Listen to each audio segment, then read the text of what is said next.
Tax में मैं बहुत डरता था, मेरे को लगता था भाई टैक्स नहीं हो रहा मेरे से, छोड़ टैक्स को। मैं इतना डरता था बस 40 आ जाए कैसे भी करके। बट जब उसको ओवरकम किया तो I got exemption, I cleared with exemption in the tax. When I started teaching economics ना, मतलब उससे पहले मेरे जहन में ऐसा था that I will not teach economics and I got result of perfect 100। और मेरे को खुद डर लगता था इकोनॉमिक्स में, मैं खुद 11-12 में परेशान रहता था, मेरे को इकोनॉमिक्स नहीं पढ़नी, मेरे को नहीं पढ़नी। जब मैंने सीएस का फाउंडेशन दिया तो highest marks I got in economics. एक चीज समझाऊं, पता है जो चीज आपकी वीकनेस होती है ना, हमेशा आपको उसको स्ट्रेंथ बनाना चाहिए, या जो सबकी वीकनेस है ना आप उसको स्ट्रेंथ बना लो।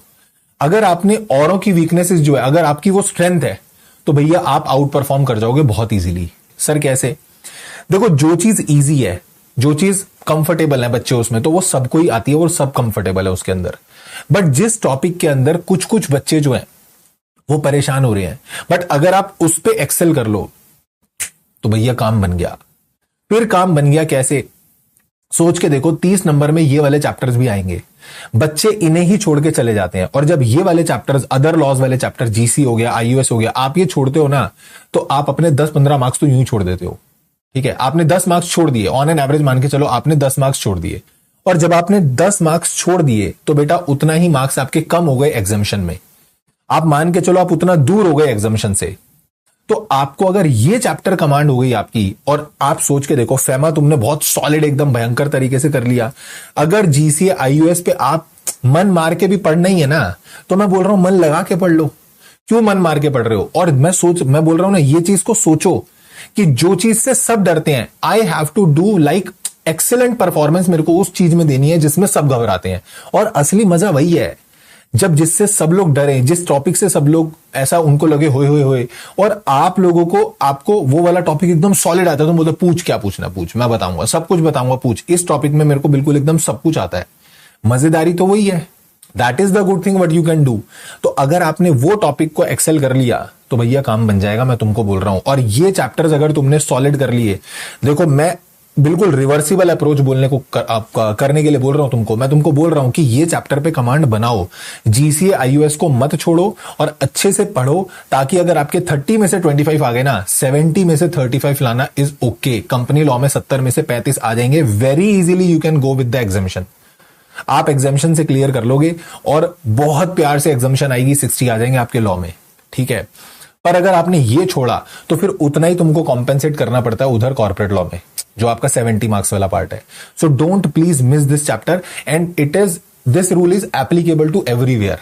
हमेशा ध्यान रखना, जो चीज में सबको लगे कि ये मैं नहीं कर सकता, तुमको अपने आप से वादा करना है मुझे यही करनी है, and I want to do this. यार ये कोर्स भी तो ऐसा ही है, कितने सारे लोगों को ये कोर्स भी तो टफ लगता है ना, but you are doing this course ना। Why you are doing this course?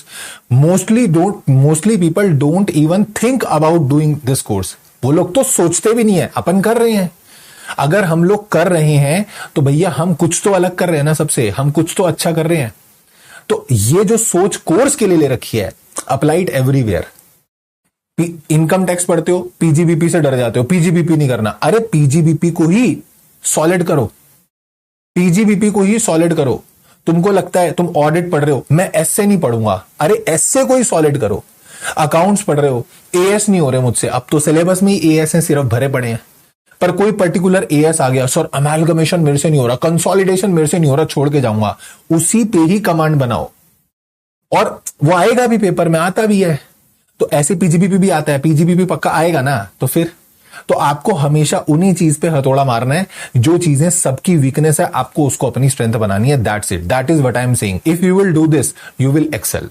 और पता है मेरे को तुम पूछते हो, मैंने 13 साल इकोनॉमिक्स पढ़ाई है, and when I started teaching economics ना, मतलब उससे पहले मेरे जहन में ऐसा था that I will not teach economics, कभी मैं इकोनॉमिक्स नहीं पढ़ाऊंगा। Still I started teaching economics and I got result of perfect 100 I got. और बैक टू बैक हर साल, मतलब हर साल रिजल्ट आ रहा है बच्चों के, 100 मार्क्स आ रहे हैं, 99 आ रहे हैं। तो I was afraid of doing that thing, but नहीं, मैंने बोला नहीं भाई इसी को अच्छा करना है। और मेरे को खुद डर लगता था इकोनॉमिक्स में, मैं खुद 11-12 में परेशान रहता था, मेरे को इकोनॉमिक्स नहीं पढ़नी, मेरे को नहीं पढ़नी। जब मैं इस डर से उभरा और फाउंडेशन दिया मैंने, फाउंडेशन सीएस का, जब मैंने सीएस का फाउंडेशन दिया तो highest marks I got in economics, 82। Although वो 82 थे, बट ओवरऑल चारों में सबसे ज्यादा किस में आए? इकोनॉमिक्स में। तो this is the approach you have to follow. जिससे घबरा रहे हो ना, उसी चीज को सेट कर लो। टैक्स में मैं बहुत डरता था, मेरे को लगता था भाई टैक्स नहीं हो रहा मेरे से, छोड़ टैक्स को। और टैक्स में इतना डरता था, बस 40 आ जाए कैसे भी करके। बट जब उसको ओवरकम किया तो I got exemption, I cleared with exemption in the tax. 60+ marks. Even CS final में भी, उसमें एडवांस टैक्स होता है, उसमें भी एग्जाम्शन है। अगर वो डर तुम्हारे ऊपर हावी हो गया ना, तो फिर तुम्हारा सब्जेक्ट ढह जाएगा। फिर आप उस सब्जेक्ट में कुछ भी नहीं कर पाओगे। वो चैप्टर हो, वो सब्जेक्ट हो, वो कोर्स हो। डर को अपने ऊपर हावी मत होने दो, तुम हावी हो उस पर। समझे बात को?